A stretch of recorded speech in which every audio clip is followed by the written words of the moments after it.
Hello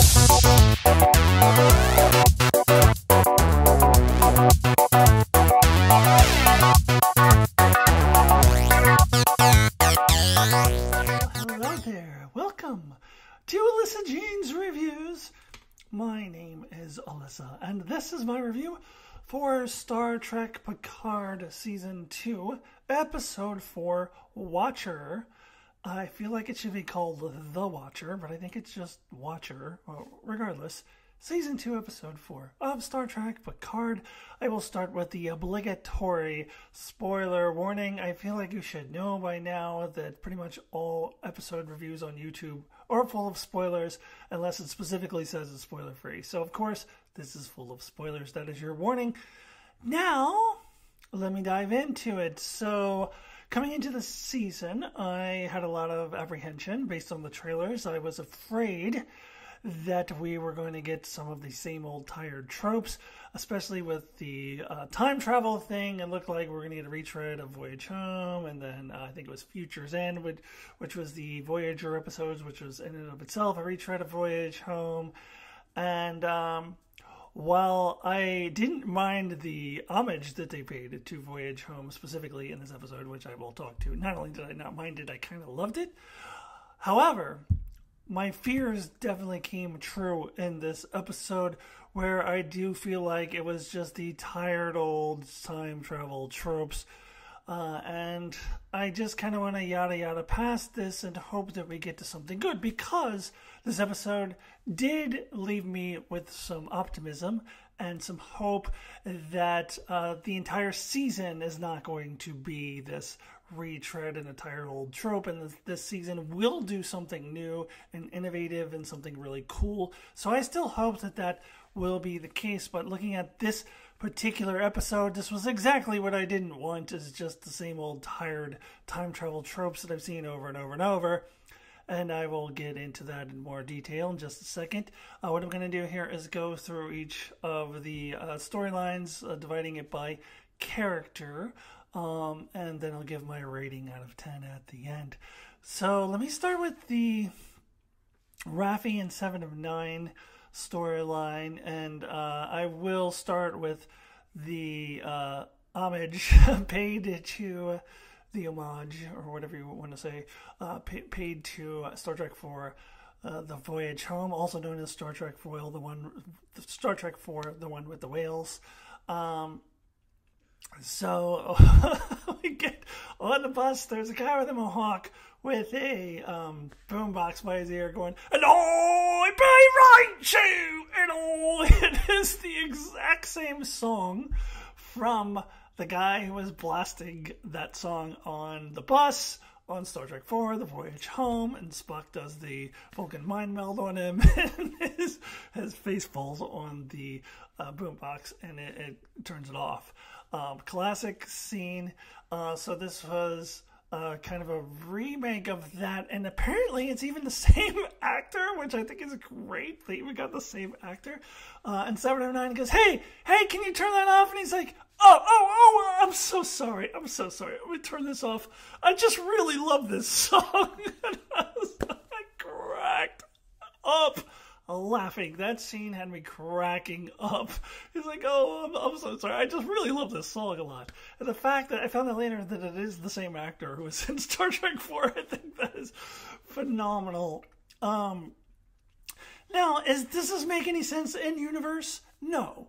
But if Lower Decks can do this several times an episode and still be considered Star Trek canon, like do things that are really pushing the bounds of would that really happen in universe, Lower Decks can do it all the time. I think we can allow a show like Picard and Discovery to do something like this every once in a while. It was definitely very Lower Deckian, and I wouldn't like it if they did it all the time, because I'm like, this is weird. What are you turning into Lower Decks now?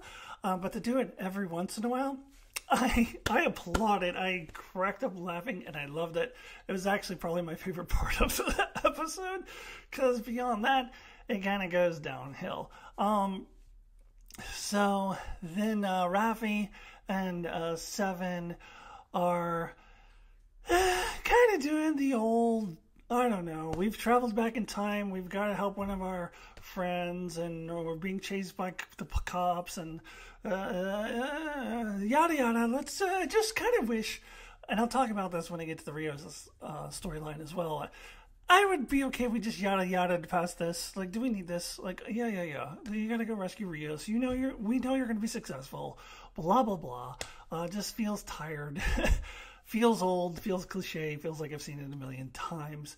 But what I will say is that I do appreciate the interactions between Seven of Nine and Raffi, and seeing a little bit of that relationship that we missed that was off screen. Now, apparently there's like an audio drama or something like that that's actually voiced by the actors that I haven't listened to yet. I would like to listen to. I heard it's very good. But I think we do need to see this relationship on the screen in the show itself, not just on the supplementary thing that you have to go out of your way to listen to. So I did appreciate really feeling, not just being told, but seeing and feeling that they have had this relationship. It was a very tender moment when Seven of Nine held Raffi's hand. So I do, to kind of reassure her. So I do really, really like that aspect of it.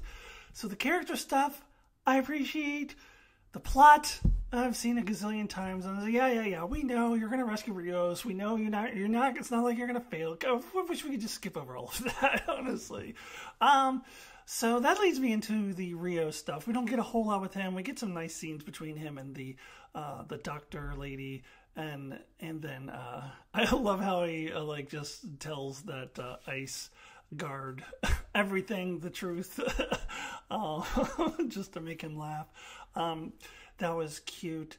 And I do like that Star Trek in modern times is not afraid to just be honest and say, this is ICE, they're assholes. And to be perfectly honest, from stories that I've heard and read and seen, this is mild behavior from ICE, to be perfectly honest with you.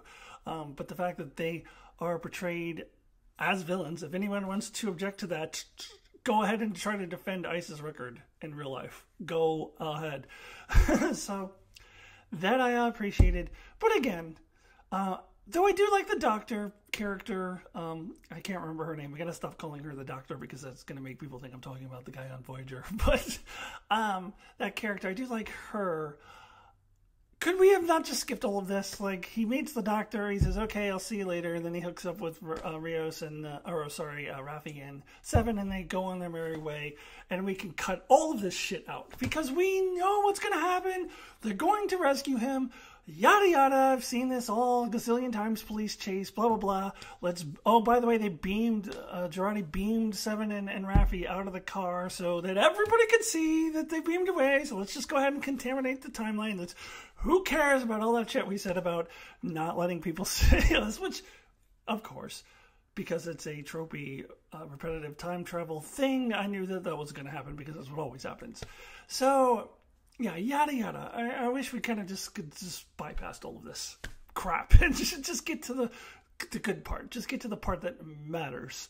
But we didn't. We have to go through all of this nonsense, and we know that Seven of Nine and Raffi are going to rescue Rios, and they're going to be on their merry way anyway, so why didn't we just cut out all of the fat and just get to the point where they're all together and they go on to do the next thing?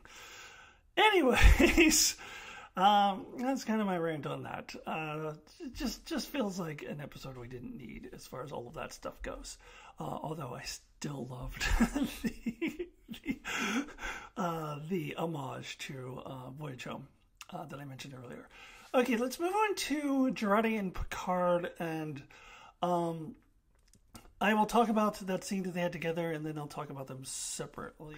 Okay, so going back to the beginning of the episode, we have a scene between Girardi and Picard where they go to the chateau, and it's very interesting that the chateau in this era is shut down. It isn't until later when the Picards kind of rejuvenate it to bring it back to life. Renovate it, I think is probably the word I was looking for there. So this is the era when it's still closed post-World War II, when the Nazis took over it, and the Picards escaped to England. did you see what they did there? They're trying to give you an explanation to cancel the parade in your favor. Why Picard and his brother have the most ridiculous British accents, especially his brother. Just as I said with the Guinan age thing and the, it's like the Klingons on Discovery and all of that stuff, we don't need an explanation. But they tried to give us one. Did you notice that? They tried to give us one there. And I did, though, appreciate the little subtle shout out to Cause and Effect, the Next Generation episode, in which Data gives a message to himself in the next time loop by repeating the number 3. So he keeps coming across the number 3, number 3, number 3. A very similar thing here with the number 15 with Girardi, which I thought was very cool. I kind of liked that. Nice little subtle homage there to Cause and Effect. And so yeah, then they're able to, I forget exactly how, but they found out the coordinates that Picard needs to go to find the Watcher. Picard goes there, and I was thinking, oh, this is a bad idea to leave Girardi and the Borg Queen alone. I don't think Picard quite understood the experience that Girardi went through, because she kind of played it off like it wasn't a big deal. But I think it was a great idea to leave them alone together. So Picard goes off. We'll get to Picard in just a couple minutes. Let me talk about the Girardi and the Borg Queen. I continue to find this stuff interesting. Just as I said last week, I really think this is a big improvement over Borg Queen versus Janeway, where it's very, very cartoonish, where I find... I don't know. I find a lot more like the Borg Queen. I don't know. She's a lot smarter of a character. I feel like the way that she really kind of just manipulates and fucks with Girardi. I don't feel like the cartoonish mustache twirly Borg Queen that I saw on Voyager would be capable of that. She was just very one-dimensional. Now, I suppose the Borg Queen version in the First Contact would have been manipulative in this way, but the whole thing with Data was dumb. So I like this a lot better. So I'm very intrigued on where this is heading and how this is going to tie into that scene that we saw in the first episode when the masked Borg Queen comes to Picard and says, look up, and it seems like the Borg are good. I heard a theory about this that I kind of love, and I kind of almost feel like I've been spoiled because it sounds very plausible. And the theory that I heard is that the Borg Queen is going to succeed in merging, Girardi with the Borg. She's going to become a Borg, but then Girardi will eventually become the Borg Queen. She'll conquer the current Borg Queen and become the new Borg Queen, but she'll completely change the nature of the Borg and make them more altruistic, so that the masked Borg Queen that we see in the first episode is actually Girardi, and she is actually she's sincere when she said they want to join the Federation, and she's looking for Picard's help because now the Borg are good. So now presumably instead of assimilating people, they would only bring people into the Borg if they willingly wanted to become a Borg. And the new Borg, maybe some people do. So that's a theory that I heard that I kind of love and I think would be very interesting. And I almost feel like I've been spoiled because I think there's a very good chance that could happen. So as to the point where I would be disappointed if that wasn't the case. So I kind of love that. I do want some really good payoff for that scene in the beginning of the season with the masked Borg Queen. So if not that, then I hope it is something very interesting and different, and that the Borg really were sincere in that scene and not that they were just tricking Picard or whatever. So I think that would be fantastic. So anyways, getting sidetracked, I do enjoy the Borg Queen and Girardi stuff and was very interested in that and very interested in seeing where they are going with this. So Picard goes to see Guinan, and just as with the Raffi and Rios and 7 of 9 stuff that I talked about earlier, I feel like we're falling into the same tropes. So, okay, he goes to see Guinan. I have 3 major problems with this. But I'll start with the thing that I didn't have a problem with, the thing that I liked. And that is the recast of Guinan. I actually liked that choice to recast Guinan rather than try to do a prolonged de-aging sequence, because we saw them de-age John Delancey and it did not look good, but it was only on the screen for like 2 or 3 seconds, so it's okay that it didn't look good because it's very quick. So to try to have a prolonged scene between Picard and a de-aged Whoopi Goldberg would not have worked. And you can't do the well, this is why I look old thing like they did before. They can't do that again. So that wouldn't make any sense in this context. So I love the choice to recast Guinan, and I love the person that they used to replace Whoopi Goldberg in this role. I thought she was great. I did a live chat just a couple weeks ago where I talked about recasting younger versions or casting younger versions of older characters in time travel stories. And I commended the Adam Project for finding a kid that really sold me on the fact that he could grow up and become Ryan Reynolds. So that was a good example. A bad example is the one I always rant on, is in Looper, when they're trying to tell us that, what the hell is his name? Jason Jordan Levitt Hewitt, I forget his name now. Gordon Levitt, whatever. I said his name correctly in that other video. Anyway, that guy is gonna grow old and turn into Bruce Willis. No, he is not. So it always drives me crazy. Here, this is an example of a good recast. I liked the recast here, and I liked the choice to do a recast. However, that's where the praise for this scene ends from me. Let me get into my 3 problems. Problem number 1, 10 forward, really? Okay, I thought it was a little bit stretching it, that there would be a forward avenue and that Whoopi Goldberg would be able to get the 10 address on the forward avenue and have her bar named after the bar on the Enterprise in the 25th century. I thought that was stretching it, but in the 21st century, it makes no goddamn sense whatsoever. I think they're trying to say, ooh, synchronicity, and this is the way the universe lines up, and blah, blah, blah. Bullshit. It's bullshit. Doesn't make any sense, and I didn't like it. Secondly, he goes in to see Guinan, and apparently Time Zero is not canon anymore. I don't know what happened to Time Zero. Now... to be honest, like, I never really liked Time Zero. I'm referring to, of course, the 5th season finale into the 6th season premiere of Star Trek The Next Generation, Time Zero, when they go back to the 19th century and a younger version of Whoopi Goldberg is there.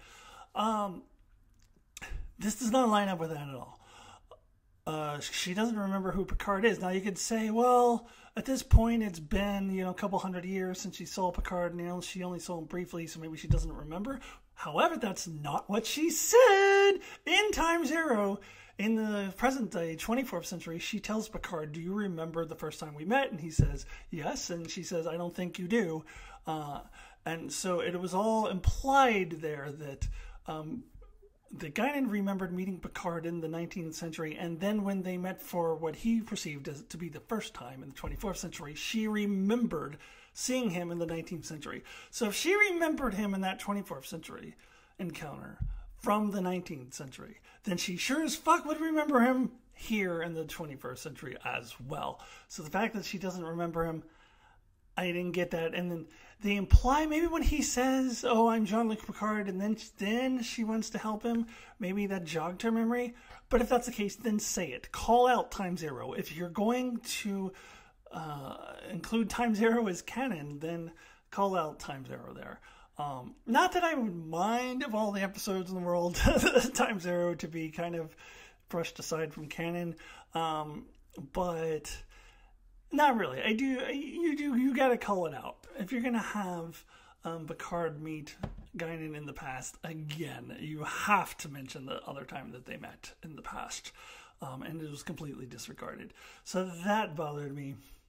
And then lastly, here's where we get to the part where it's just the tired old trope. So this is something I've seen again and again and again. not only in time travel stories, but also alternate universe or alternate timeline stories as well. Here's the scenario. Person A has gone to an alternate timeline or has traveled back in the past, goes up to person B who does not know person A, either because they haven't met yet or because it's an alternate version of that person. And person B is like, oh, go away, I hate you, I don't want anything to do with you, leave me alone. And person B's an asshole and is all grumpy. It says, go away. Person A says, but we were good friends in the future, or we were good friends in an alternate timeline. And eventually says a line that triggers person B to want to help person A, and then they end up becoming friends. I have seen this again and again and again and again and again and again. I could go on for like 10 minutes. Again and again. Over and over and over and over. I don't need to see this again. This is exactly the type of thing that I was afraid of happening. This is just the most repetitive, tired old trope that I've seen so many times. Also, they had to change Guinan's character in order to force feed this tired old trope into the plot. And yes, they changed her character from the way she behaved in the 19th century. In the 19th century, she wasn't acting like this. Well, you want to say, well, she's been really worn down after all this time of racism and all that stuff. I did appreciate that they called out the racism. That was good. But in the 19th century, she's existing in a time that's just after slavery. So if she wasn't feeling it then, she shouldn't be feeling it now if you're going to be consistent. So they changed her character in order to force feed this tired old trope that we really did not need. But then we get to the good part. We get to the Watcher, and I was worried as I was watching this it was just going to be Whoopi Goldberg or Guinan rather, not Whoopi Goldberg. It's not even Whoopi Goldberg at all. That the Guinan was going to be the Watcher, and I would have been fine with that, but I was also looking for something more interesting. But it's not Guinan. It's this other character who does this thing where they take over the minds of these different people and their eyes turn white. And for a little bit, I was trying to think of what that reminded me of.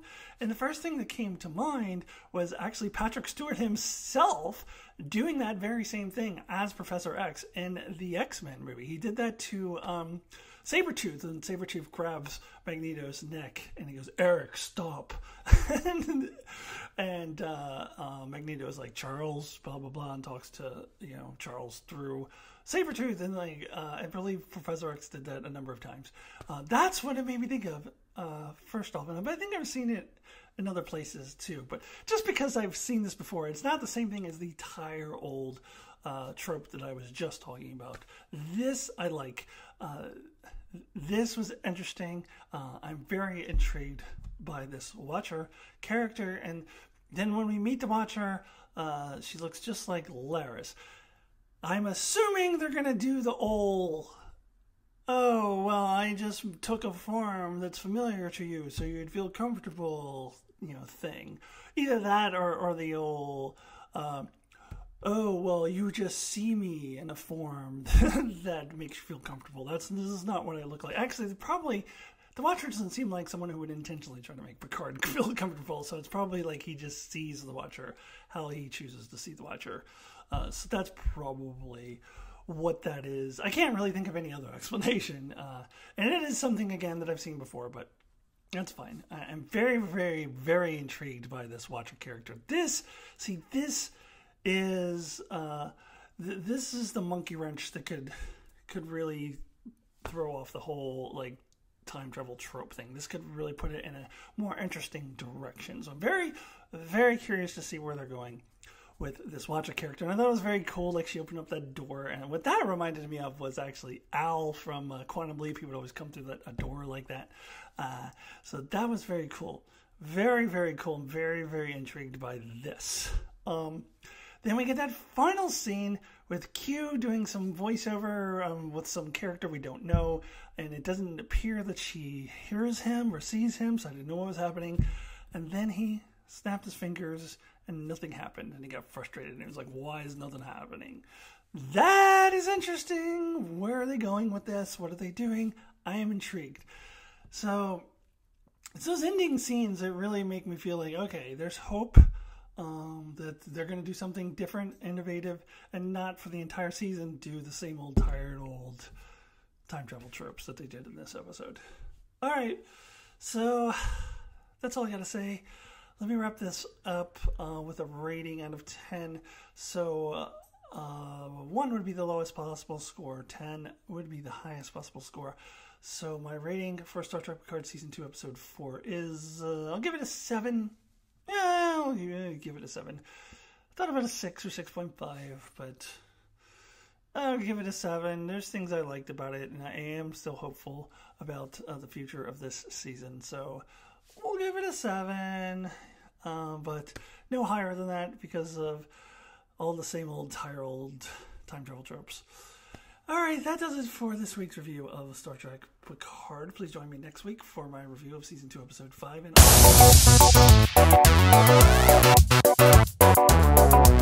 And